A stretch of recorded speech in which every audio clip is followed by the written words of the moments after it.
تو میں نے آپ سے بتایا کہ یہ قدر جو ہے، ایک تو اسی سے لفظ قدرت بنا ہے، اور نمبر دو اسی سے کسی شے کی قدر و قیمت، اور پھر اسی کے معنی ہے اندازہ مقرر کر دینا، کسی شے کا اندازہ مقرر کر دینا، یہ قدر ہے۔ اللہ نے ہر چیز کا ایک اندازہ مقرر کر دیا ہے، اور قدر مقادیر، مشکات شریف میں ایک پورا باب ہے ایمان بالقدر، اس کا عنوان ہے صحیح معنی میں۔ تو پہلی حدیث کیا ہے؟ مسلم شریف کی روایت ہے، عن عبداللہ ابن عمرو بن العاص رضی اللہ تعالی عنہما۔ حضرت عمرو بن العاص جو بڑے سرداران قریش میں سے تھے، بڑے سیاستدان تھے اور بڑے بہادر انسان بھی تھے، ان کے بیٹے ہیں عبداللہ۔ اور بڑی دلچسپی کی بات یہ ہے کہ باپ اور بیٹے کے مزاج میں بود المشرقین تھا، وہ تھے جنگجو اور سیاستدان اور بڑے سرداروں میں سے، یہ تھے انتہائی زاہد و عابد، انتہائی زاہد و عابد۔ انہی کے بارے میں آتا ہے پوری رات کھڑے رہتے تھے نوافل میں، اور ہر روز روزہ رکھتے تھے، جس پر حضور نے یوں کہنا چاہیے کہ ڈانٹ پلائی۔ آپ کو اطلاع ہوئی، آپ نے بلایا، یا عبداللہ اولم اخبر انک تقوم اللیل و تصوم النہار تصوم الدہر، کیا مجھے یہ خبر نہیں دی گئی ہے؟ یعنی مجھے یہ خبر ملی ہے کہ تم پوری رات کھڑے رہتے ہو، نماز پڑھتے ہو، تم ہر روز روزہ رکھتے ہو، اب کیا کرتے؟ بلا یا رسول اللہ، جھوٹ بولنے کا تو یارہ ہے ہی نہیں، اور ہو بھی نہیں سکتا۔ فرمایا لا تفعل، سختی سے روکا۔ وہ عبداللہ ابن عمرو ابن العاص رضی اللہ تعالیٰ عنہما اس کے راوی ہیں، قال قال رسول اللہ صلی اللہ علیہ وسلم کتب اللہ مقادیر الخلائق قبل ان یخلق السماوات والارض ب50,000 سنہ۔ اللہ تعالیٰ نے مقداریں اور تقدیریں، ابھی دو الفاظ میں بولوں گا تاکہ آپ کے ذہن میں بات رہے، معین کر دی تھی، لکھ دی تھی آسمانوں اور زمین کی تخلیق سے 50,000 سال قبل۔ یہ ہے قدر، ہر چیز کی ایک تقدیر جو ہے وہ معین ہوئی ہے۔ اب آئیے اس میں کتاب سے مراد کیا ہے؟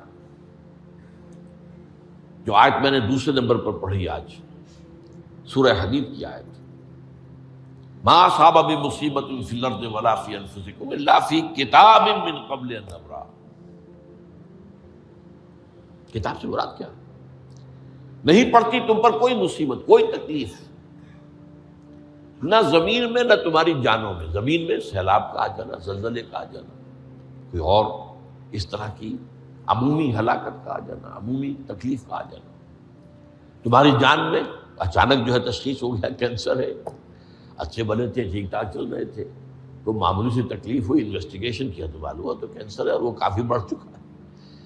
لیکن جو شے بھی آتی ہے، چاہے تمہاری جان پر آئے چاہے زمین پر آئے، وہ ایک کتاب میں لکھی ہوئی موجود ہے، اس سے پہلے کہ ہم اسے ظاہر کریں۔ یہ تمہیں مشکل نظر آئے گا، ان ذالک علی اللہ یسیر، یہ اللہ پر بہت آسان ہے، بہت آسان ہے، اللہ کا علم کامل ہے۔ تو معلوم ایک بات جان لیجئے کہ حقیقت کتاب سے مراد اللہ کا علم قدیم ہے۔ اللہ کا علم حادث نہیں ہے، معاذ اللہ ثم معاذ اللہ، کہ کوئی شے ہوئی تو اس کے علم میں آئی۔ یہ ہمارے ہاں بعض گمراہ فرقوں کا عقیدہ ہے، اسے بدع کہتے ہیں، کہ اللہ کے علم میں بدع بھی ہے، یعنی کسی واقعے کے ظہور کے بعد اس پر کسی شے کا منکشف ہونا، معاذ اللہ ثم معاذ اللہ۔ یہ شان خداوندی سے بہت بڑی ہے، وہ تو عالم ما کان و ما یکون ہے، جو بھی کچھ تھا اور رہا ہے آج تک ہمیشہ سے ہے، اور جو بھی کچھ ہوگا وہ سب اس کے علم میں آن واحد میں موجود ہے۔ آن واحد، یہ آن واحد کے لفظ کو اچھی طرح سمجھ لیجیے۔ مجھے سب سے پہلے تجربہ ہوا تھا، یہ سن میرا خیال ہے کہ 67-68 کی بات ہے، میں نے پہلا ہفائی سفر کیا تھا لاہور سے کراچی۔ اس وقت فوکر چلتا تھا، فوکر فرینڈ شپ، چھوٹا جہاز کے چڑیا والا، اور کرایہ 90 روپے تھا نائٹ کوچ کا۔ آج آپ تصور کیجیے. تو میں چونکہ مجھے جغرافی سے دلچسپی ہے اور فوکس زیادہ اونچا نہیں ہوتا، تو میں دیکھتا جا رہا تھا کھڑکی سے، اس وقت ہم کہاں پہنچ گئے، اب کہاں پہنچ گئے. اب جو روشنیاں نظر آ رہی ہیں کس شہر کی ہیں؟ یہ اکاڑے کی آ گئی، یہ ساہیوال کی آ گئی، یہ آگے اور آگے ہیں. ایک دم میں نے دیکھا کہ 3 شہروں کی روشنیاں بیک وقت دیکھ رہا ہوں. لودھرا، بہاولپور، سماسٹا. مجھے خیال آیا کہ جب میں ٹرین سے سفر کرتا ہوں، کراچی جاتا ہوں، تو لودھرا پہنچتا ہوں تو میں سمجھتا ہوں کہ ابھی بہاولپور آدھا گھنٹے بعد آئے گا. وہ مستقبل کی شے ہے میرے لیے. بہاولپور پہنچتا ہوں تو لودھرا میرے لیے ماضی کی بات بن جاتی ہے. آدھے گھنٹے پہلے لودھرا آیا تھا، اور آدھے گھنٹے کے بعد جو ہے سماسٹا آئے گا، وہ میرے لیے مستقبل بن گیا، لودھرا ماضی بن گیا. لیکن اس بلندی پر میں بیک وقت دیکھ رہا ہوں لودھرا کو بھی اور بہاولپور کو بھی اور سماسٹا. یہ معاملہ جو ہے اس کو 1 ملین بلین سے ضرب دے لیجئے. اللہ تعالیٰ اس بلند مقام سے دیکھ رہا ہے جہاں اس کے مشاہدے میں، اس کے علم میں ماضی اور مستقبل کا کوئی سوال ہی نہیں. آنے واحد، آنے واحد، آنے واحد. تو یہ در حقیقت کتاب جسے کہا گیا قرآن مجید میں بار بار بہت جگہوں پر آیا. تو یہ کتاب جو ہے در حقیقت اللہ تعالیٰ کا علم قدیم، اس میں سب کچھ موجود ہے، ہمیشہ سے موجود ہے، لکھا ہوا موجود ہے، اور کوئی غلط نہیں ہو سکتا. آگے چل کر گفتگو ہوگی اصل میں بعد میں کہ تقدیر کے جو عام عقیدے میں ہم تقدیر کہتے ہیں اس کے 2 پہلو ہیں. ایک پہلو ہے ما اصاب علی الانسان، جو کچھ انسان پر آتا ہے مصیبت، جیسے ابھی آیت میں نے پڑھی ما اصاب من مصیبت فی الارض ولا فی انفسکم. ہم ہر وقت زد میں ہیں، کوئی تکلیف آ گئی، کوئی مصیبت آ گئی، کوئی بیماری آ گئی، کوئی حادثہ ہو گیا، کوئی بچہ فوت ہو گیا، کوئی عزیز جو ہے وہ فوت ہو گیا. یہ ہر وقت حوادث ہے. تو جو بھی کچھ پیش آتا ہے وہ علم خداوندی میں ہمیشہ سے تھا. یہی وجہ ہے کہ ایک اور حدیث ہے ابن الدیلمی سے، لمبی حدیث ہے وہ، لیکن اس کے اندر جو آخری ٹکڑا ہے وَتَعْلَمَ، یعنی انسان کے نجات کے لیے لازم ہے کہ یہ بات بھی تم جان لو انما اصابک لم یکن لیخطئک وانما اخطاک لم یکن لیصیبک ولو مت علی غیر ھذا. اگر تم اس کے سوا کسی صورت پر ہوگے تو جہنم میں داخل ہو جاؤ گے، لدخلت النار. یہ جان لو کہ جو چیز تم پر آئی وہ آنی ہی آنی تھی. دیکھیے ہوتا کیا ہے، کاش کہ میں اگر یوں کر لیتا تو یہ نہ ہوتا. بس یہی ایمان بالقدر کے منافی ہے. جو ہوا ہے وہ اللہ تعالیٰ کے ہاں تو پہلے سے طے تھا، ہونا ہی تھا. تمہاری کوئی تدبیر، کاش کہ میں اس وقت یہ کر لیتا. یہ لا، اسی لیے ایک حدیث میں الفاظ آئے ہیں ان کلمۃ لا تفتح عمل الشیطان. اس لا سے، کاش، اس سے شیطانی عمل شروع ہو جاتا. کاش کہ یہ ہو جاتا، کاش میں یہ نہ کرتا، کاش کہ ہو جاتا. تو یہ نہیں. تعلم انما اصابک لم یکن لیخطئک. تو جان لے اس بات کو کہ جو چیز تم پر آئی ہے وہ ہرگز ٹلنے والی نہیں تھی. کوئی تدبیر تم کر لیتے، کوئی کسی وقت کوئی ہیلا کر لیتے، کوئی تم قدم اٹھا لیتے، کچھ بھی کر لیتے، وہ تو آنی ہی آنی تھی. وما انما اخطاک، جو چیز تم سے چھوٹ گئی، رہ گئی، نہیں ملی. ایک ویکنسی ایڈورٹائز ہوئی تھی، آپ نے بھی درخواست دی تھی، آپ کو نہیں ملی. اب آپ ہو کاش کہ میں نے فلاں سے سفارش کرا لی ہوتی. بس گئے. تو جو چیز چھوٹ گئی وہ چھوٹ جانی ہی تھی. اس میں قطعاً جو ہے کوئی شکل، کوئی تدبیر، کوئی سفارش، کسی طرح کا کوئی بھی ہیلا، کوئی جو ہے اس پہ کارگر نہیں ہو سکتا تھا. لم یکن لیصیبک ومت علی غیر ذالک. اگر تو اس کے سوا کسی کیفیت پر تیری موت واقع ہوئی، اگر یہ یقین نہیں ہے، یہ ہے تقدیر کا وہ مفہوم کہ جس کا تعلق ہے علامہ اصاب الانسان، جو انسان کے اوپر وارد ہو رہا ہے. اس کے ضمن میں تقدیر کا مفہوم کیا ہے کہ جو ہوا ہے وہ تو ہونا ہی تھا. اس میں تو کسی شک و شبے کی گنجائش نہیں، بالکل قط اللہ تعالیٰ کا فیصلہ ہے۔ البتہ در حقیقت ایک دوسرا پہلو ہے، ما یفعل الانسان، وہ جو انسان کرتا ہے۔ یہاں آ کر یہ تقدیر کا مسئلہ بہت ٹیڑھا ہو جاتا ہے۔ آیا میرے اندر کوئی اختیار بھی ہے کہ نہیں؟ Do I have any free choice؟ یا ہر شخص پہلے سے طے ہے؟ تقدیر کا ایک عام مفہوم یہ ہے، اور اس مفہوم میں بھی بعض روایات بھی ہیں جو اس کی تائید کرتی ہیں کہ ہر چیز پہلے سے طے ہے، لکھی ہوئی۔ اور یہ جو حدیث ہم نے ابھی پڑھی ہے، یہ گویا کہ اس کی ایک مثال ہے کہ وہ جو لکھ دیا گیا تھا، فرشتے نے لکھ دیا تھا، رحم مادر میں لکھ دیا تھا، شقی اور سعید، یہ بدبخت ہے یا سعادت مند ہے۔ تو ایک شخص پوری عمر نیکی کے کام کرتا رہا، آخری وقت میں آ کر کوئی ایسا حادثہ پیش آ گیا کہ وہ اہل جہنم کے سے کام شروع کر دی اور جہنمی ہو گیا۔ یا ایک شخص ساری عمر جو ہے جہنمیوں کے سے کام کرتا رہا، آخری وقت میں آ کر کوئی ایسی توفیق ملی، کچھ ایسا معاملہ ہو گیا، توبہ کر لی اور اس نے جو ہے اہل جنت کے سے اعمال شروع کر دی، ضرورت ہو گئی۔ تو یہ جو ہے علامہ اصابک کا علیحدہ بات ہے، اور علامہ یفعل الانسان، انسان کیا کرتا ہے، اس میں اس کی قدرت کتنی ہے۔ اور یہ ہمارے ہاں فلسفے کا بڑا مشکل موضوع ہے، اسی کا نام ہے جبر و قدر۔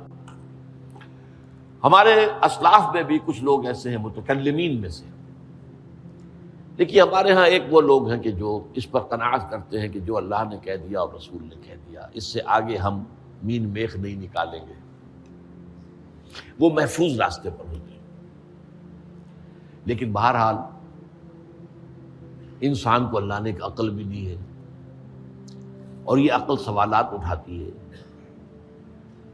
اور جو زیادہ ذہین انسان ہوتے ہیں ان کے اندر ان کی یہ مصیبت زیادہ ہوتی ہے، لہٰذا وہ تو سوچتے ہیں، کچھ نہ کچھ غور و فکر کرتے ہیں، بات سمجھنے کی کوشش کرتے ہیں۔ اس میں اب ہمارے ہاں دو طبقے ہو گئے، جبریہ قدریہ۔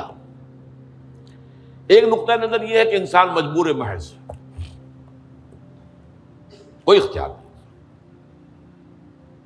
اور ایک یہ ہے کہ انسان قادر مطلق ہے، جو چاہتا ہے اپنے فیصلے میں مختار مطلق ہے، وہ فیصلہ کرتا ہے۔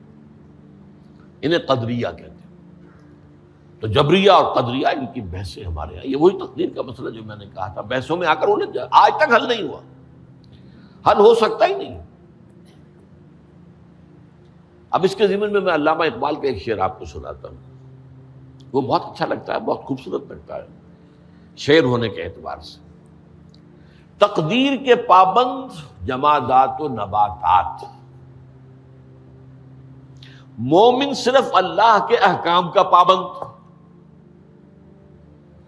اس میں انسان سے پابندی کی نفی کر دی گئی ہے،